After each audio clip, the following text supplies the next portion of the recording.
Rajajana Ranjana Yamunatira Vanachari Jayoradha Madhava Kunjabihari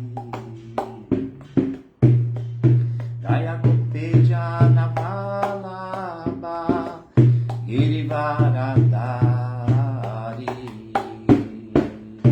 Yashodanandana Rajajana Ranjana Yashodanandana Rajajana Ranjana Yamuna Tira Vanachari Yamuna Tira Vanachari Jayoradha Madhava Kunjabihari.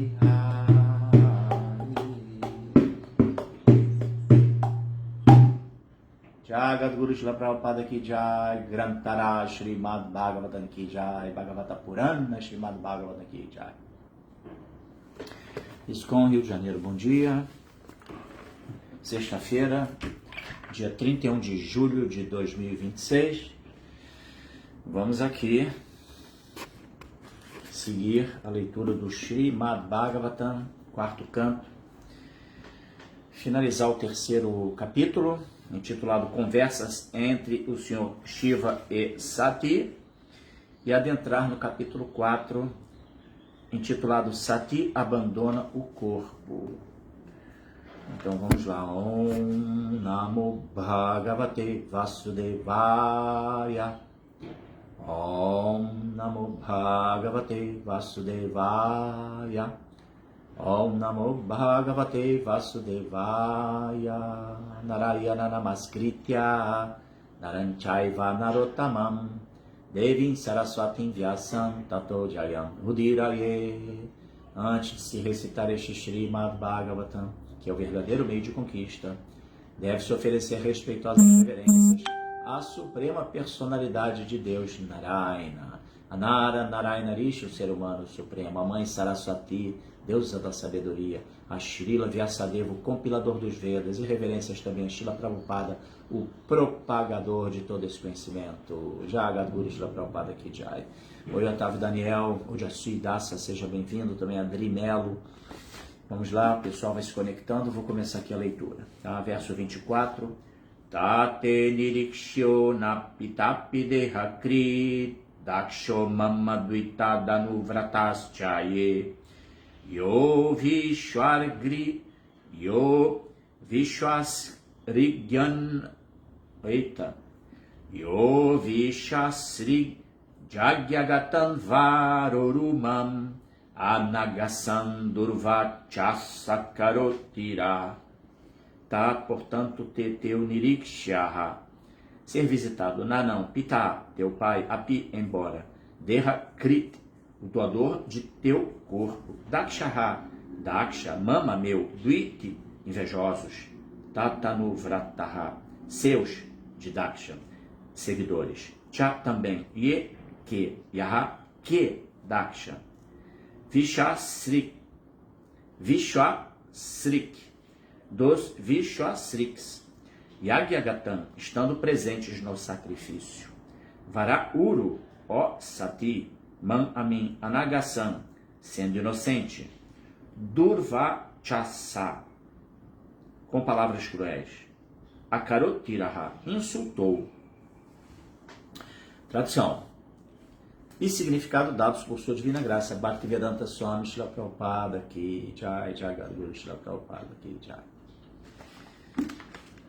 Tradução. Portanto, não deves visitar teu pai, embora ele seja o doador de teu corpo, porque ele e seus seguidores têm inveja de mim.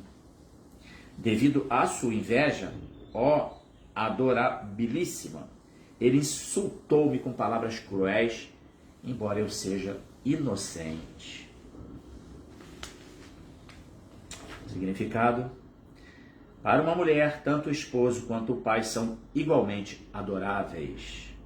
O esposo é o protetor da mulher durante sua juventude, ao passo que o pai a protege durante a infância.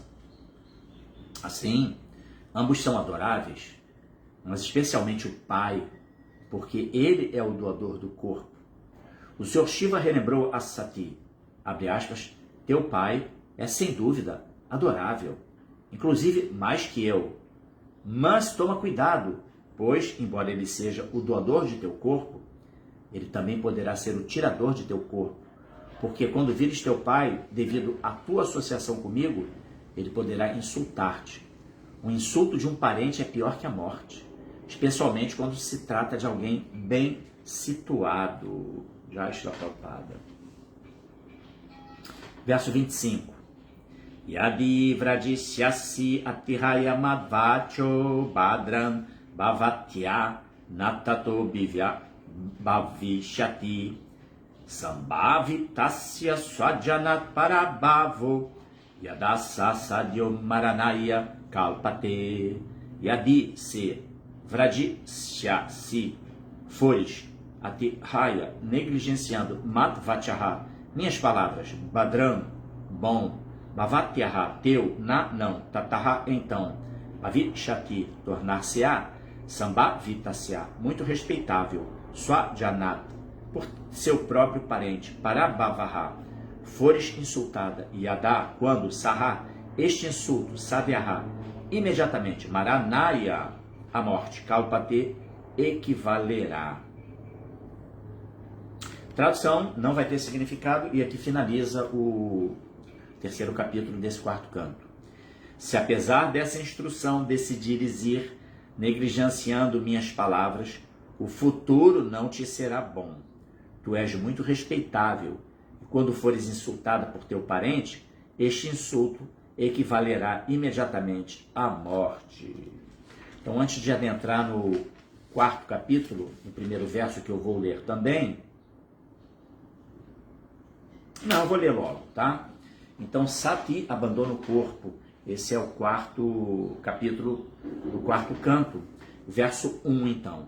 Maitreya uvacha etavaduktva virarama sankara patniangana sanhi ubayatra chintayam surididrikshu parishankita nishkramati nirvishati duidasasa.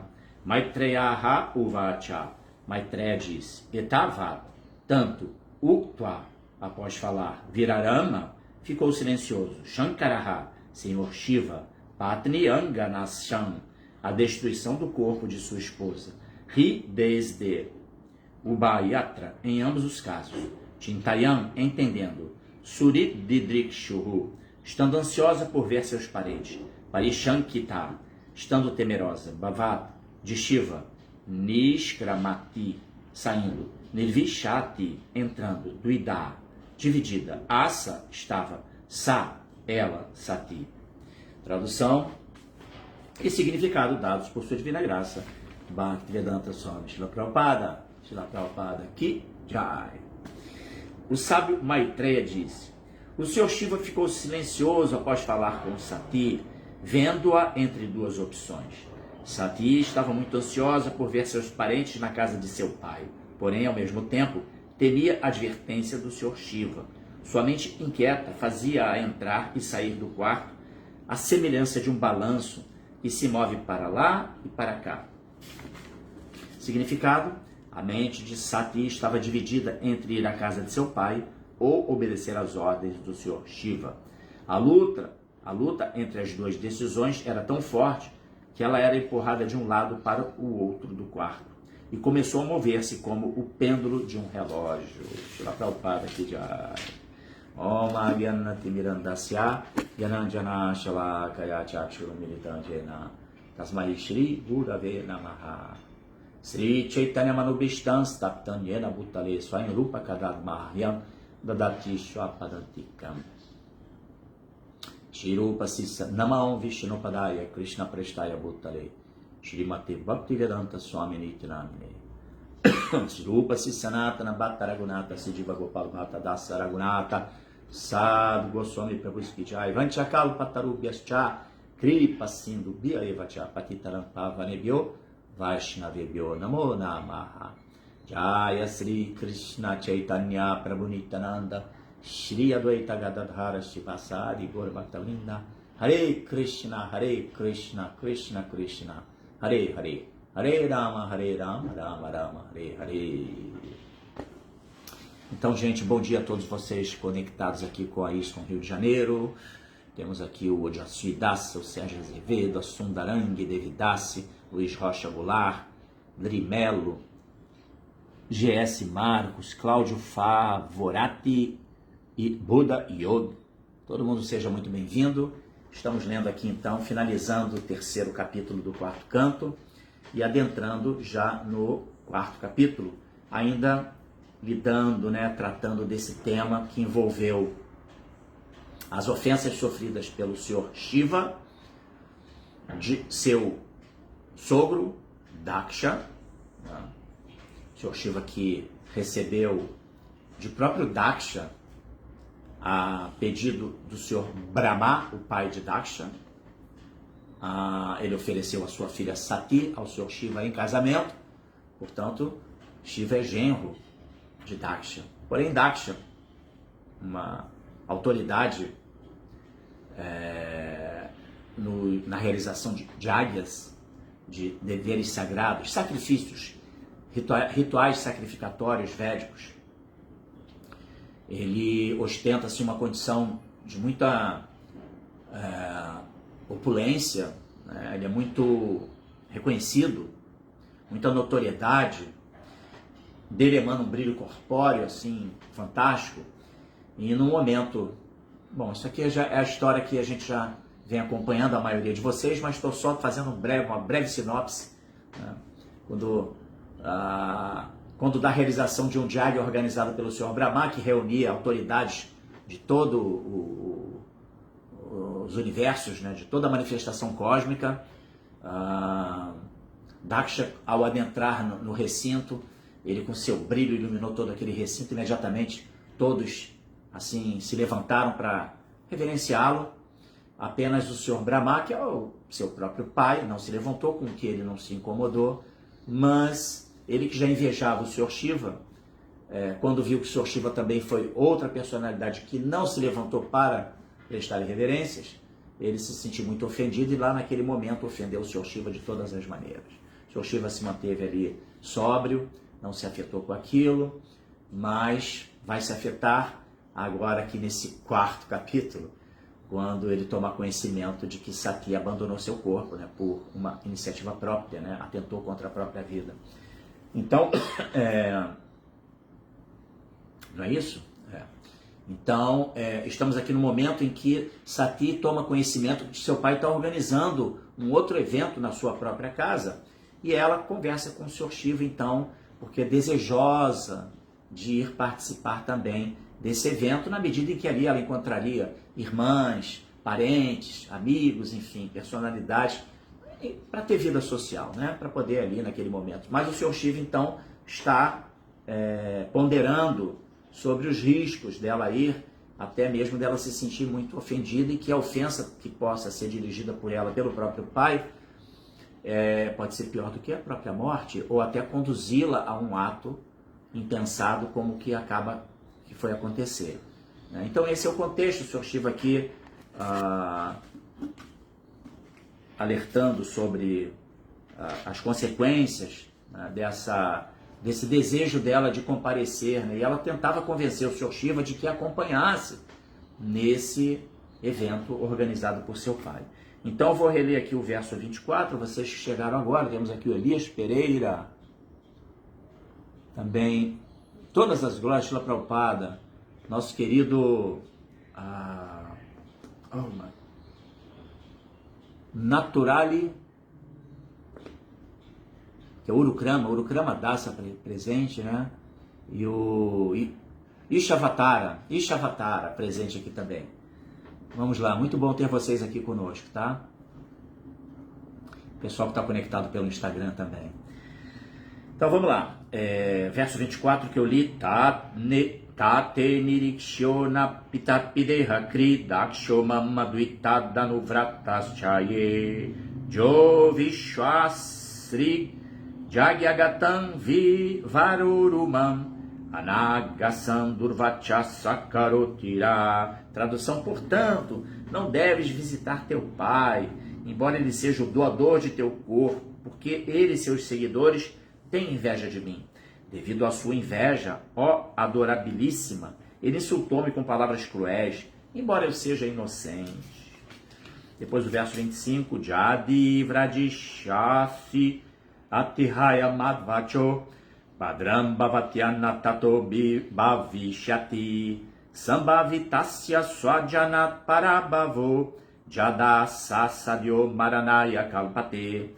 Se apesar dessa instrução decidires ir negligenciando minhas palavras, o futuro não te será bom.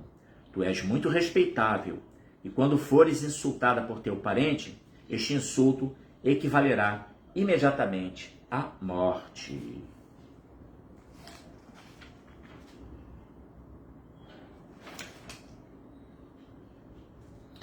Verso 1 do capítulo 4, que nós abrimos, nessa leitura de hoje.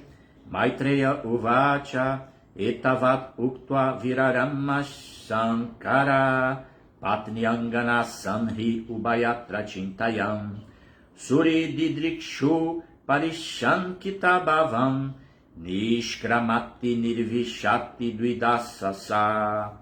O sábio Maitreya disse: o Senhor Shiva ficou silencioso após falar com Sati, vendo-a entre duas opções. Sati estava muito ansiosa por ver seus parentes na casa de seu pai, porém, ao mesmo tempo, temia a advertência do Senhor Shiva. Sua mente inquieta fazia-a entrar e sair do quarto, à semelhança de um balanço que se move para lá e para cá. Então, vamos lá, né?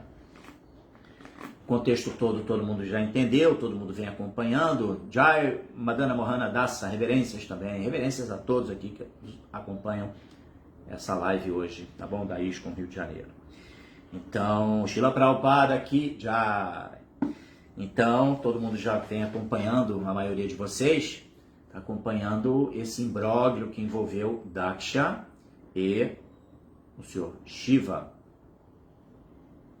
E o contexto aqui agora é exatamente de um evento que está para se realizar, e Sati, desejosa de ir, um evento na casa do seu pai. Imagina, um evento que reúne grandes autoridades védicas, autoridades da manifestação cósmica, que são, assim, administradores da manifestação cósmica, grandes yogis, semideuses, enfim, personalidades.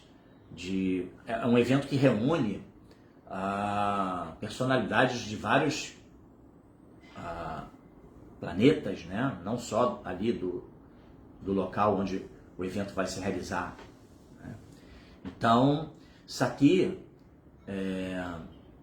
a esposa do Sr. Shiva e a filha de Daksha, ficou nesse impasse, né? Muito desejosa de ir, porém sabendo que tinha uma situação ali desconfortável que afetou o seu esposo. Uma ação praticada por seu pai contra o seu esposo, ofensas que foram dirigidas ao Sr. Shiva, e aí nesse momento ela fica ali entre a cruz e a espada, né? Desejosa de participar, devido à natureza feminina, essa coisa das almas que habitam formas femininas, exercer as suas, seus desejos, as suas expectativas, né? É muito importante que sempre que a gente aborde o Srimad Bhagavatam ou uma literatura védica, nós precisamos nos despir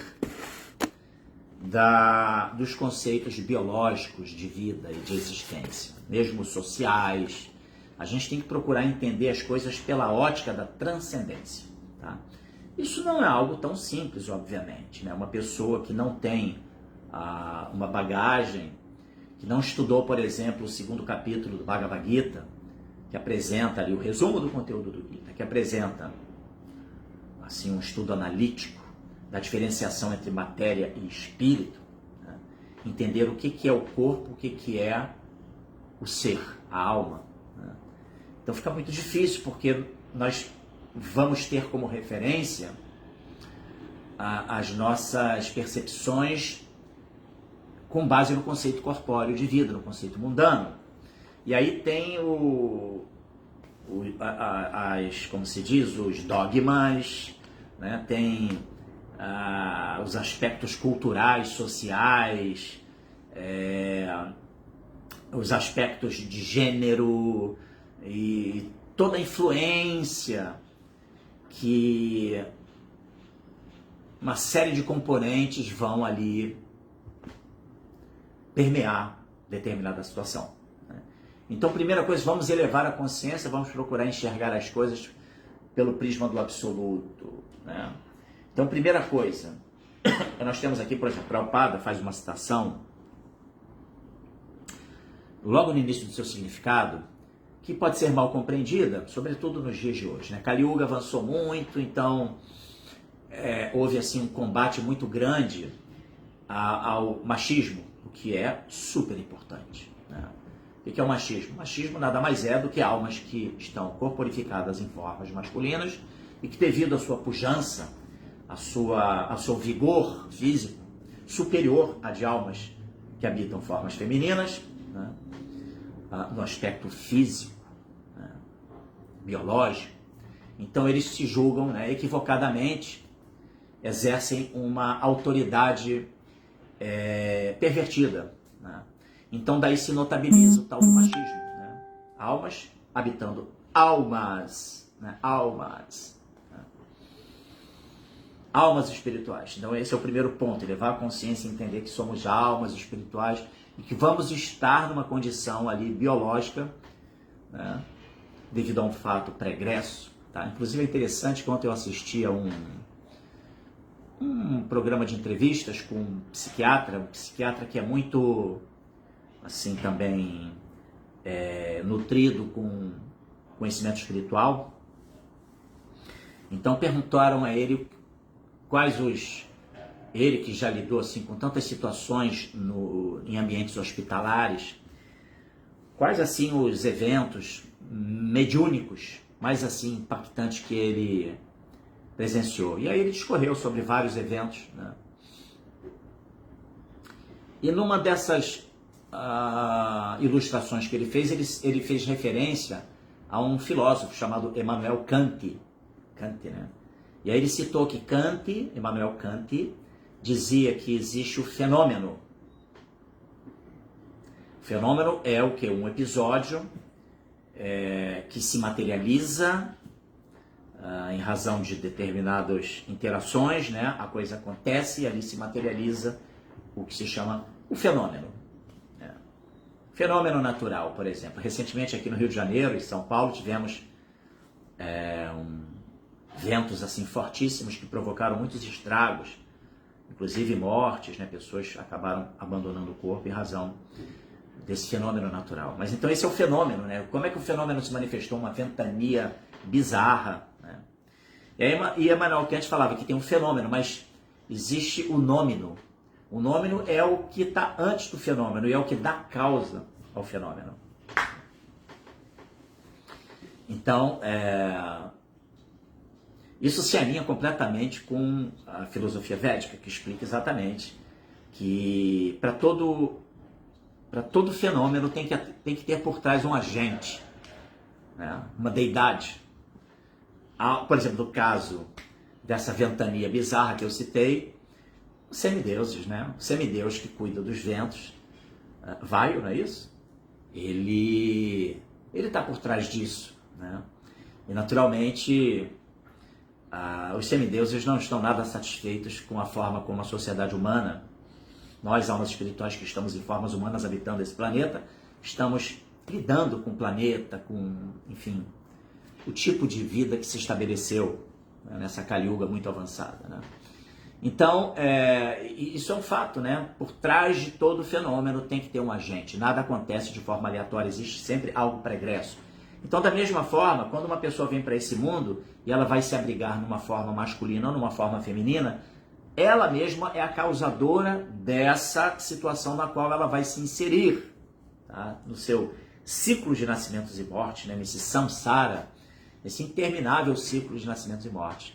Então a pessoa recebe um corpo de acordo com guna e karma, né? Ela mesmo já pré-molda a sua existência na condução da sua vida pregressa, né? Sua vida anterior.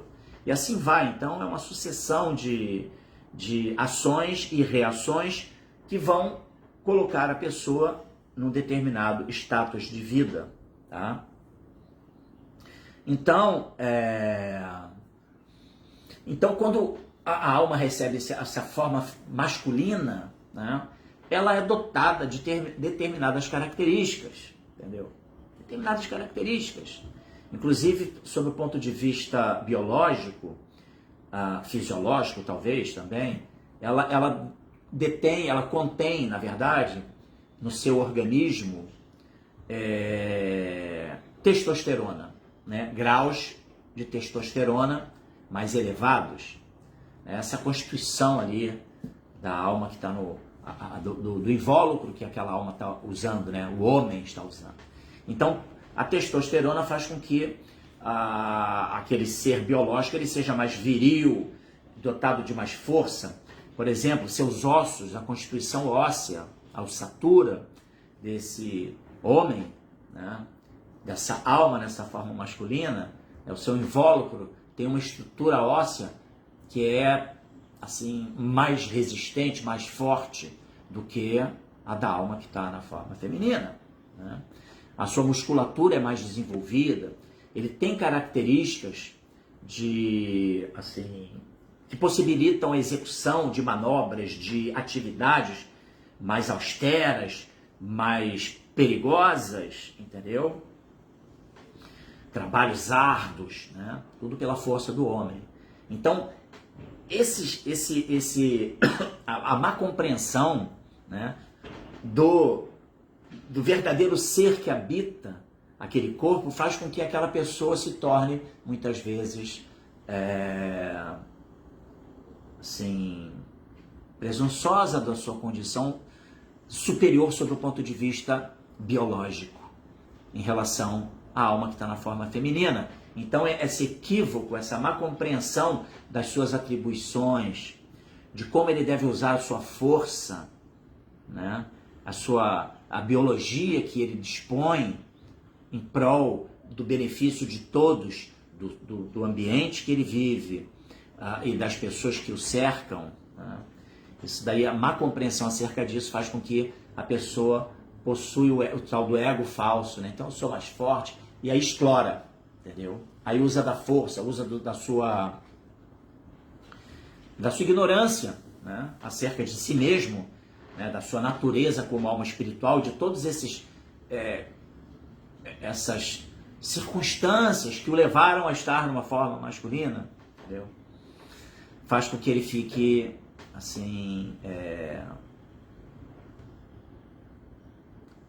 fazendo mau uso dessa sua potencialidade, né? E por sua vez, né, indo para a questão da... Eu estou falando tudo isso porque Prabhupada fala, né? Para uma mulher, tanto o esposo quanto o pai são igualmente adoráveis, né? Esse é o gancho que eu estou aqui fazendo. Eu fiz esse preâmbulo para poder explicar sobre isso, né? Porque isso pode já gerar, hoje em dia, a maioria das almas que estão habitando formas femininas, elas podem já pensar assim, que machismo é esse? Por que isso? Não, isso é cultural, entendeu? Porque a mulher, né, indo assim, sendo mais breve, né, a mulher, ela precisa de proteção, né, devido à sua constituição biológica, entendeu? Ela é mais frágil, né? Tem até uma expressão mundana que fala, né, que é o sexo frágil. Mas não é frágil, não, realmente não é. Não é por quê? Porque a alma que está numa forma feminina, ela possui potencialidades que o homem não tem. E que são muito importantes.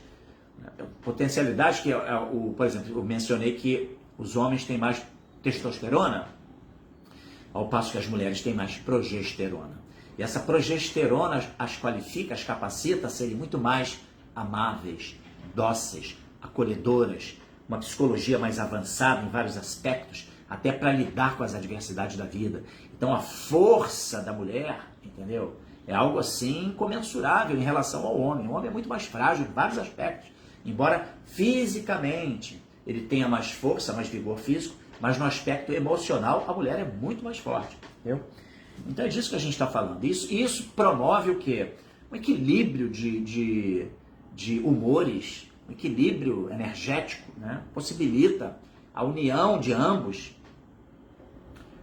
o estabelecimento de um ambiente absolutamente sólido, né? Onde se amalgamam dois tipos de humores, dois tipos de energias e tornam assim, permitem, inclusive no sentido de acolher almas como filhos, é verdade? Um casal nutrido com conhecimento espiritual, ciente da sua real identidade e agindo de acordo com, de modo proativo, lúcido, inteligente, as potencialidades, agindo de acordo com as potencialidades de cada um, de maneira sóbria e inteligente.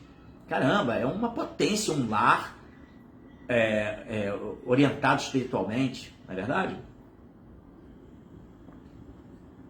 Possibilita a educação, né, o crescimento de filhos muito saudáveis, compreendendo tudo isso, né? Então por isso, né? Por isso, Srila Prabhupada menciona sobre essa característica feminina, né? De estar sempre a mulher, ela adorar o seu pai, né? O seu pai é uma referência muito grande, não só no sentido, claro, a gente sabe, né? A Bíblia também fala isso, né? Que devemos honrar pai e mãe, devemos honrar nossos antepassados, os Vedas falam sobre isso. A importância da prática de sacrifícios em honra aos nossos antepassados, porque nada do que está acontecendo aqui e agora ocorre senão também com o auxílio, com a participação de antepassados, para que nós pudéssemos chegar até aqui, né? Então a prática de sacrifícios é algo assim recomendado nos Vedas, né? Deveres sagrados, tá? Isso que eu estou falando. Então os Vedas falam sobre isso, absolutamente, né? Claro, Bhaktaran Jagyatapasan Sarvaloka Maheshwaram Suridam Sarvabhutanam Gyatoman Shantin Richati. Krishna, né? Ele é o beneficiário último de todos os sacrifícios e todas as austeridades, né? Porque ele é o bem querente de todas as entidades vivas, enfim. Mas não podemos nos furtar também de sempre oferecer, né? Dirigindo a Krishna, obviamente, né? As nossas preces e as nossas orações e atividades de sacrifício, de deveres sagrados para aqueles que possibilitaram que estivéssemos hoje aqui, entendeu? Então esse é o princípio védico, né? Então é disso que está se falando aqui também. A alma espiritual de uma forma feminina, né? Ciente da sua condição como alma, porém tendo como referência a pujança, o vigor dos homens, das almas que estão em formas masculinas, ali é uma proteção para a mulher, entendeu? Isso é algo muito óbvio, muito óbvio. E não tem nada aí que possa suscitar o tal do feminismo, entendeu? Porque o feminismo nada mais é do que é a gangorra, né? É interessante que aqui no verso 1 do capítulo 4, fala-se de Sati, ela como um balanço, um pêndulo de um relógio que Prabhupada menciona, oscilando de um lado para o outro, né? E o feminismo nada mais é do que essa gangorra, né? O machismo acontecendo, esse distúrbio social que é resultado do machismo, que é algo inapropriado, que deve se combater realmente, mas combater como? Com Buddha Yoga, compreensão dos nominis, né? Falei do fenômeno, né? Remetendo a Immanuel Kant, né? Que fala dos fenômenos e dos nôminos, né? Então, tudo acontece através de algo anterior, não é isso? Então, em razão do machismo, vem depois o feminismo. Só que o feminismo também, ele se arvora em criar uma ideologia, um conceito que é irreal, né? Irreal. Obviamente a mulher, a alma que habita uma forma feminina, ela tem deve ter todos os direitos, tais quais um homem, porém ela vai ter, em razão da sua constituição fisiológica, biológica, ela vai ter limitações, obviamente. E o homem sempre vai ser um protetor da sociedade em geral, não somente da mulher, mas dos filhos, das pessoas que são vulneráveis. Esse é um princípio da natureza do homem sóbrio, do homem sábio, né? Então é disso que está se falando, né? Então é importante, né, a gente esmiuçar bem isso para não ficar nenhum tipo de má compreensão que nos remeta a sofrer a influência das ideologias mundanas que não cabem aqui de maneira nenhuma, né?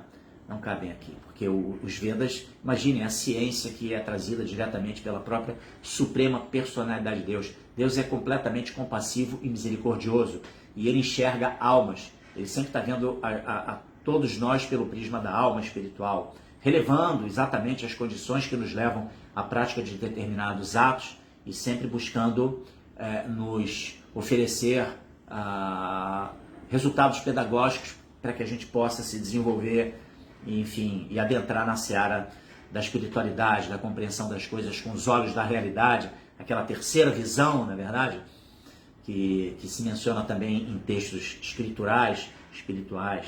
Então essa é a ideia, né?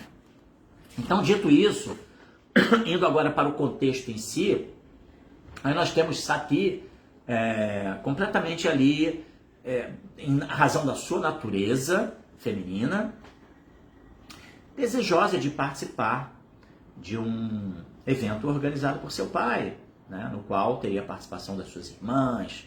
Ela tinha muitas irmãs, e também de outros parentes, familiares, enfim, amigos, né? Esse é o ponto. E aí Prabhupada menciona sobre essa... Ele fala um pêndulo, né, que ela estava oscilando entre o seu desejo de ir e, ao mesmo tempo, as orientações de seu esposo, o Sr. Shiva, dizendo, não vá não vai ser legal para você, isso pode gerar uma situação muito desafortunada. Você sabe, seu pai, ele me ofendeu de forma bastante, assim, grave, né? Então não vá não. Eu não vou, né, porque o Sr. Shiva não ia, ele não ia de maneira nenhuma, né? Então ele estava tentando demovê-la, e aí de ir a esse evento organizado por seu pai. E aí nessa situação, ela ficou ali naquele diálogo interno, né? Isso é algo muito comum em todos nós, né?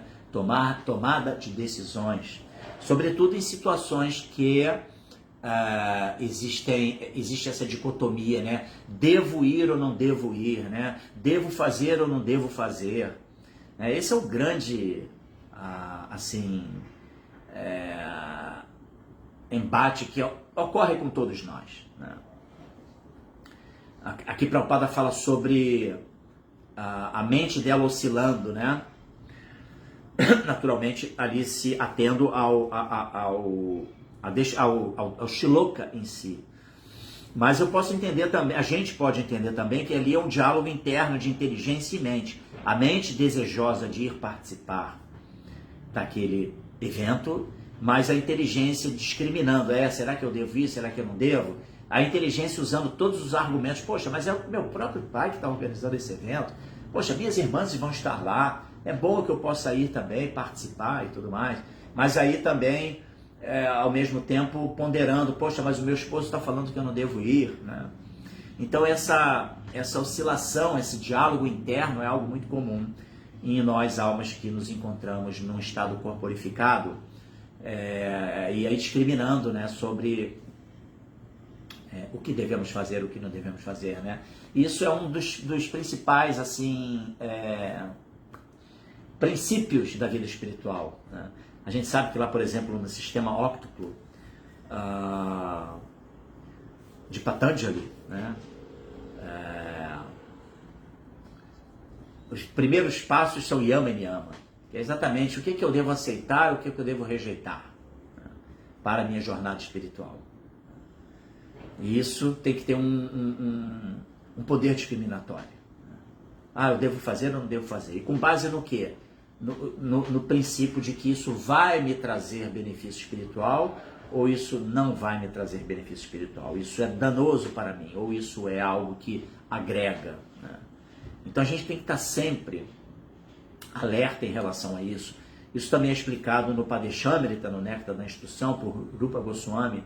Shri Rupa Goswami, ele discorre sobre isso, falando sobre o que devemos aceitar e o que devemos rejeitar né? E qual é o ponto ali central e que vai orientar essa discriminação? Se vai satisfazer Krishna ou se não vai satisfazer Krishna, é isso, né? A gente deve pautar nossas vidas para o prazer de Deus, né? Deus deve estar no centro. Então isso que eu vou fazer, ele está alinhado com os princípios divinos da existência? Eles agregam para a minha vida espiritual ou eles são algo que me tiram do foco da espiritualidade? Então essa discriminação, ela é fundamental. E normalmente nós nos encontramos em embates internos, né, da mente propondo uma determinada coisa e aí, se temos uma nutrição suficiente, a inteligência vai ponderar, mas veja bem, talvez não seja legal, bem dentro aqueles desenhos animados que tem um personagem no qual ele se defronta com uma determinada situação, por exemplo, onde ele quer se vingar de alguma coisa que ele sofreu. Isso é bem naqueles Tom e Jerry da vida, né? Aqueles desenhos pica-pau. Aí aparece assim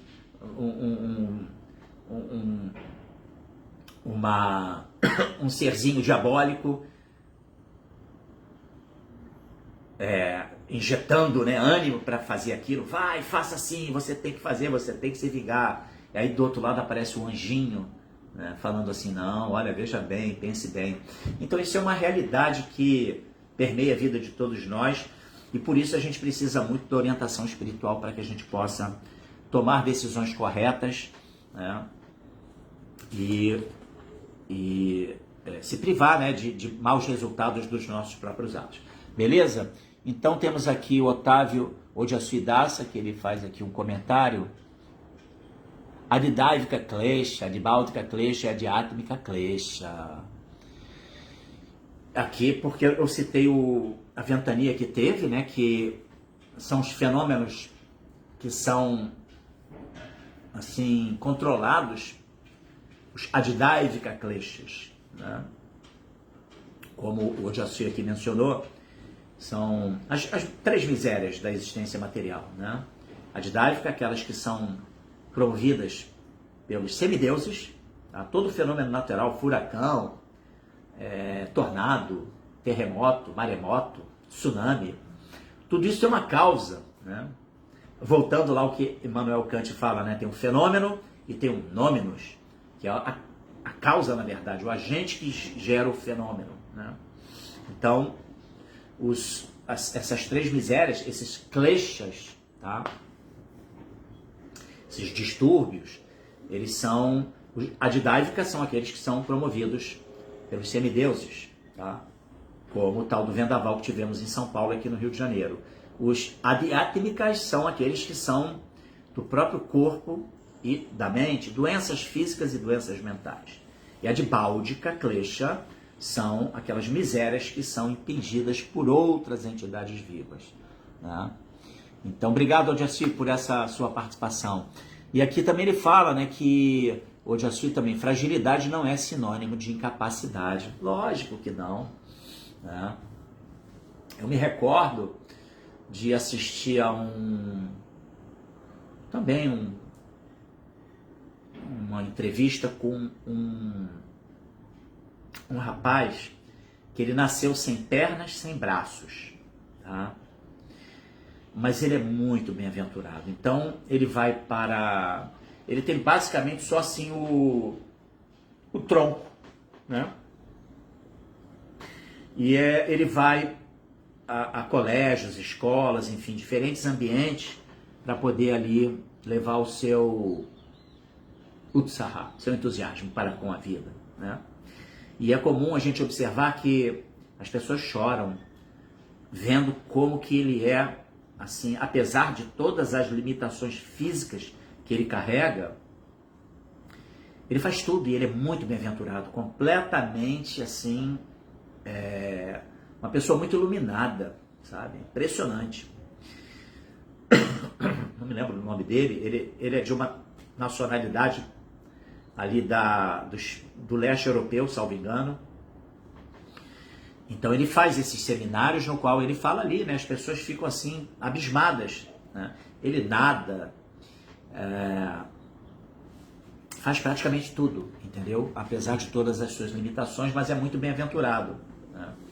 Então, apesar das suas fragilidades físicas, né, em razão dele não ter os membros como as pessoas normais têm, ele não é incapaz. Muito pelo contrário, ele é muito mais capaz do que muitas pessoas que têm um corpo saudável, né? Impressionante, né?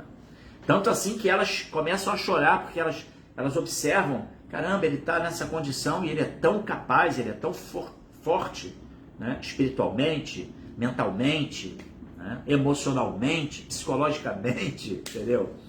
E como que eu lido com tantas questões de forma tão mesca, né? As pessoas como que eu sou frágil, mesmo tendo um corpo perfeito. Então é interessante isso, né? De fato, a fragilidade não é sinônimo de incapacidade de uma maneira nenhuma. E hoje, assim, mais uma vez, faz um outro comentário aqui. Um dos princípios da Constituição Federal Brasileira é a igualdade entre homens e mulheres, artigo 5º. Legal, muito bom também, trazendo essa referência legal, né? Jurídico legal. Muito bom, Jaci. Obrigado por sua participação, tá?